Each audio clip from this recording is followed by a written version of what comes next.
Thank you everyone for being here with us today.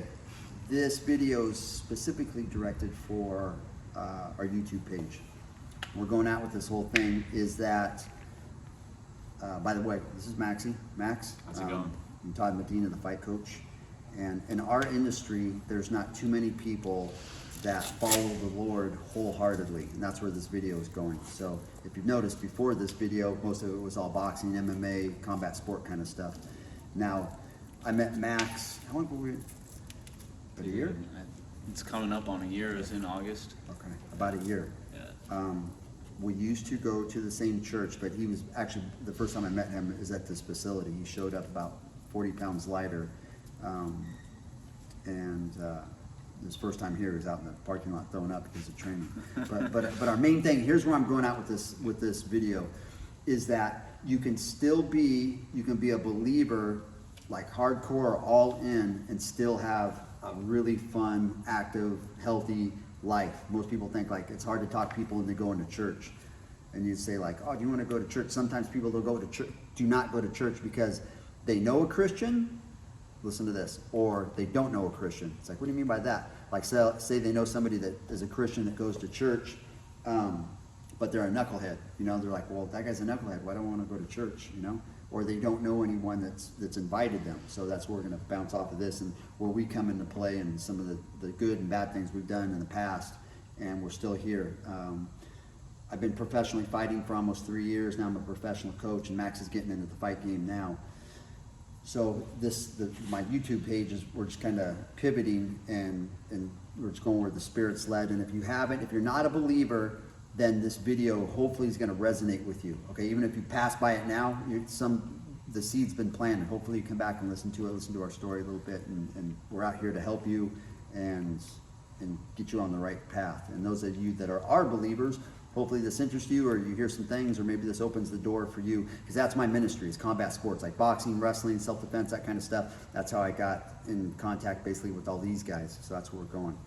You want to touch on anything? We're going to ping pong. How did you end up, here's one, how did you end up at church or believing? Have you been a believer for how long? I've been a believer my whole life. I was raised Catholic, but I never really vibed with it. Like every time, you know, we go to church on Sundays, I'll be like, oh man, we gotta go to this, and like, you know, as a kid, you don't really care. Eventually, my mom stopped being a believer. Me and my dad always believed, you know, just in God. And then my brother was an atheist at one point. It's funny now because he's like deep in the Catholic faith, which is amazing, you know. So it just shows how God works in people's lives. So for me, I always believed. I've struggled with drug addiction probably since I was about 12 years old. Started using hard drugs and just on and off through middle school, high school, all the way up to my 20s, you know, and it pretty much destroyed my life.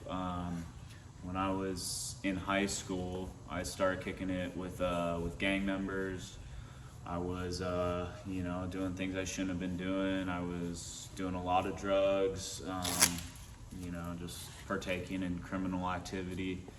And it was just pure evil, you know, and it got so bad to the point that my parents, and with the grace of my grandpa, who's pretty successful, they were able to send me up to a facility in Los Angeles called New Life House, which does some really good work and gets people sober, but it's a pretty hardcore program, and I was in that house for probably about 18 months.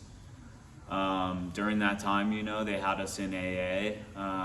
In AA, they believe in a higher power. They don't really talk about God or anything. The whole point of the program of AA is to actually bring you closer to God. It's like an introductory program, but people don't really know that. They'll call the ocean their higher power or this or that when it's, you know, it's the Lord. And for me personally, I never really I would pray every day from the time I was in that house to even when I was a graduate, moved out. I was living with my ex-girlfriend at the time, and, you know, I'd pray every day. Then I moved down to Carlsbad, and then From where? From LA. Okay. Once I was in Carlsbad, I was in a pretty toxic relationship. Things just started getting really bad. I started using drugs again, and then alcohol also played a role in it. Finally, I got a new job, right? Well, right before that, I was actually, I was working for, it was like, I was unemployed during COVID, so I really just needed to get some money. And it was probably like the darkest point of my life. I was driving for a black market delivery company that delivered cannabis. And they would just work the crap out of you, you know, and since it was black market and not legal, they would pay you cash under the table. They would basically extort you. So they would be like, they would just keep assigning you orders all night. Like I'm talking like 11-hour, 12-hour shifts where you're just driving and they're like, oh, you want to go home, find a new job. And so I was doing that, and one night I was going to do a delivery, made a wrong turn. I come out, I'm turning right, this car almost hits me. And then I thought, and it's crazy because I believe this is how the enemy works. He's the art of deception. So it looked like a car full of people that I recognized and knew. And I pulled up next to them thinking that I knew them. And then I was kind of like looking at them like what, like, realized it wasn't them, and I was like, what's up, you know, out of ego. And then I just realized it was a car full of gang members, and they started throwing up their gang signs at me, and then I could just see their eyes were just straight black, like they wanted blood. They were young. I saw them motion, hey, let's get them. And then that's when they got behind me, started chasing me. I was like drifting, running for my life. Probably the most panicked I've ever been. I was somehow able to like get on the phone with the police, and like they were trying to tell me where to go. I didn't know where to go, just because I was like running for my life. I didn't want to let them get next to me. They were right on my tail end. Every time we kept, and it was just the weirdest situation because we kept going into these foresty areas where there's no lights, there's no other cars, and we're going like 100 down the road. They're cutting their headlights and trying to get up right next to my car. I'm like, dude, these dudes are trying to kill me right now. I slammed on the gas, my car saw, they went by me, I drifted my car around, ran for my life, and finally I was able to lead them into the cops. I went through the intersection, and I was like coming up on the intersection, I'm talking to the dispatch. They had to transfer me to multiple dispatches because I was going through like 4 different parts of the city, like within a 40-minute time span, because I was just running for my life.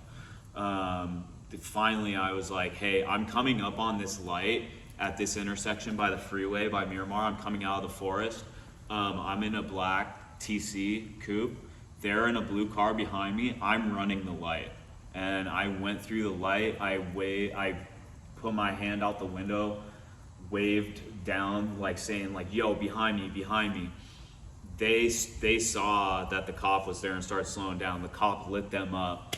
I bounced out of there. I didn't want to hang around. They told me to, but I was out because, you know, I was already partaking in something that wasn't necessarily legal at the time. And yeah, that pretty much scarred me. But the place where I'm going with that was I was wearing a cross at the time that that I had gotten from someone had given me, and I specifically remember when they saw me, they looked at the cross and just the whole vibe of it and the darkness in their eyes. It was like I was like a target. But I also felt the intercession of Jesus, and I had never felt that before. Like someone who just believed in God. I didn't know about like Jesus Christ. I didn't know about, like I knew about Jesus Christ, but I didn't study like all the scriptures and everything. I just believed in, oh, there's God, and and this and that, like just like a really generic God. Did you feel the spirit? Is that what you're talking about? Like he came up? It felt like his hand was like literally like protecting me, like moving me along, like almost like to where I felt like I was about it. I was running for my life, but like the way everything happened, like I should have been killed. Something should have happened. Got like it. something was either shot at my car or hit at my car. I don't remember. Everything happened so fast. But I literally felt it just, if I could describe it, his hand interceding in the situation and almost bringing me out of it. And Wow. then after that, Wow. I started diving into the scriptures, and like it all started kind of clicking, and all this crazy stuff started happening in my life. My ex at the time, she packed up and she left one day, and God bless her, I hope she's doing well, but at the time I was just a freaking mess. And then I ended up going back. I moved in with my parents at 24, which wasn't like, it's not easy to do when you've been living on your own since you were like 19. And then basically I just I had been, when I was working at the Omni a couple years before that, it's a hotel, I was doing valet.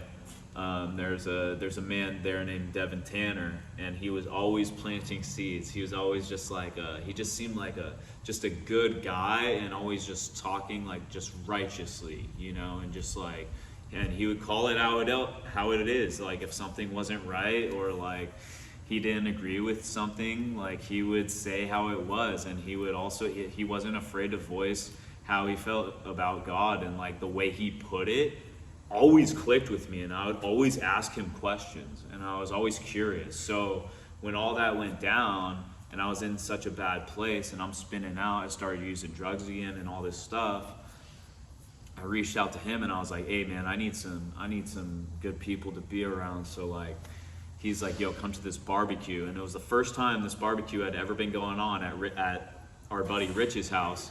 Another guy from church. Another guy from church. I go there, I get plugged in with Troy, who's another one of the fighters with us, and then I met a couple other people, and then I remember it was our buddy G. He's given his testimony, and mid-testimony, he turns to me and prophesies over me and tells me some. I don't remember the exact words, but he told me something that no one else would know, and only God could know. And that's when I was really like, what the heck? And then started showing up to church. I briefly met Todd, and then with Troy, because Troy had been training with him, and just instantly started getting plugged in, and came up here, started training, and just took on a passion for it. It's something that to keep me straight. And it's not like I've been perfect this whole time. Like I've fallen off the path so many times, especially like you can ask him, like when me, Troy, G, Todd, when any of us get together, man, it's like you want to call it the enemy, the devil. He doesn't want what we're trying to do, and what we're trying to do is we're trying to spread happiness, spread joy, spread peace, and spread the word, and just he doesn't want that. Like I can name multiple occasions. Just today, I'm leaving to come up and train. I live in San Diego. We're in Newport right now. I'm leaving to train. And the second I get in my car to drive up, I start feeling so nauseous and so sick. And I called Todd. I'm like, bro, like I feel terrible. Like I think like I'm being attacked right now, because this is like whatever we're about to do, the enemy's trying to stop it. And then the last time I tried to come up here, I almost got sideswiped twice. And then there was another situation too. I think it was the last time we trained. Past 3 times. Felt sick, almost got in a car crash, or just like literally was having a panic attack or felt anxious. And so that's really how it works. Spiritual warfare is a very real thing, And when you're doing work for the Lord, or when you come to the Lord, you're gonna, it's, you know, He's gonna jump on you. He's gonna jump on you. Yeah, he's gonna jump on you. But that's why you gotta stay armed. You stay around your brothers. You stay in the Word, and you just you do the best you can to be a good person. And you know, no one's gonna be perfect, but it's really about how you conduct and carry yourself, you know, and also how you get up, you know, because everyone's going to get knocked down. It's like I've fallen down so many times this year alone. He's been like our little brother of the group, and he's been getting beat on left and right. So a lot of times, you know, we call and check on him, make sure he's doing okay. And he's getting there. We're getting there. Not to cut him off, but one of the main reasons of this video and all the other ones is I'm first in line, dropping the ball. I've used drugs for more years than I even know. Just did some stupid things. So for somebody, I know this is going to resonate for at least one person, you know, that they're going to see this. Don't get down on yourself. The Lord still loves you more than you'll know, more than anybody. He gives more than second chances, 7 times 70, you know? And even if you blow through those, He's still got more for you. So we're just letting you know that no matter what you've done, that you can always count on the Lord. And if you have a story with this, there's going to be more. Every person you see that's on this channel with us has a story. Okay, you have a story, and your story is going to help somebody. Okay, this sucker right here's got, and there's what he said, and I appreciate your boldness and putting it out there. He's got more stuff. I've got more stuff. But it's just the fact that you can know you're not alone. And that if you have a story, we'll put you on this with us and get going. If you need help, if you need somebody to reach out to, because it's difficult sometimes. Like Maxie was talking about the spiritual side of all this. There's the physical of what we're doing here, boxing and fighting and all that kind of stuff. But the spiritual is like much more difficult. Would you agree? I totally agree, man. Yeah. It's a daily battle, battle. And once you plant Jesus's flag, man, then the enemy, the devil's going to try to, and not going to try, he's going to jump on you. So there's going to be those days, like Max was saying today, he drove up, you don't even know what it is, where it's coming from, or why. Well, I told you the why right now, because now you're repping Jesus, and they don't want that. And like we're all about it. So we're putting it out here on YouTube, and we got shirts, and we're out there working on the streets, helping the homeless, feeding the homeless, all that kind of stuff. So we really put our best foot forward. And that's where today on the way up here, I got hit. The Spirit told me, get a video out. And if this wasn't so long right now, I would make this like 2 hours long, but we'll continue. Yeah. If you want to see something more like this, we're going to still show the training and that. So if you have questions about training or anything like that, hit us up. If you have more questions about Max, about his story or what he can help you, hit us up. But if you need somebody to talk to, by all means, don't hesitate, and we'll get back with you and go like that. And I'll even go so much as this. My cell phone number is area code 949-759-2464. Like if you're down and out, or you need help or something, like just call me, text me, and and if you need to get a hold of Max, I'll put you in touch. Yeah, you can get my number from him. Yeah, and then we'll go. That's that. You got anything else to say? Man, I would just say this, that like when you're a lot of people, especially in today's like society, in today's world, it's like everything is so flipped and so backwards. It's like I've gone out with people when I was like partying, and like I'm trying to pray for people and like spread good energy, and like they're telling me like, yo, stop doing that, that's not cool, people think it's weird, and it's like all this crazy stuff, man. So it's like, you know what, I'm to the point where it's like I don't really care anymore, and it's like here's where it's at.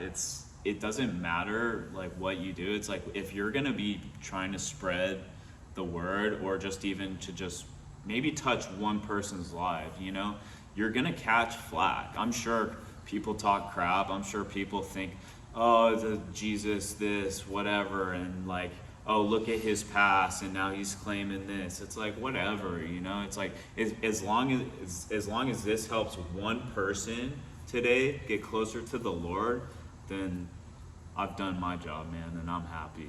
Great job. That was good, Maxie. Thanks, bro. Good. Appreciate you. So if this resonates, we're going to continue to make these things. So Yeah. more stuff will come out. We'll talk about different stuff, or like about Bible verses, or just different things that I didn't know about when the Spirit, hit me, and we started grouping out and learning about this. So, but if you got questions, please hit us up, and we're gonna be continuing to doing this. But thank you for helping me, Maxie. Thank you, bro. Cool. Appreciate Okay. you. So, for right now, if you didn't know, Now you know. woo,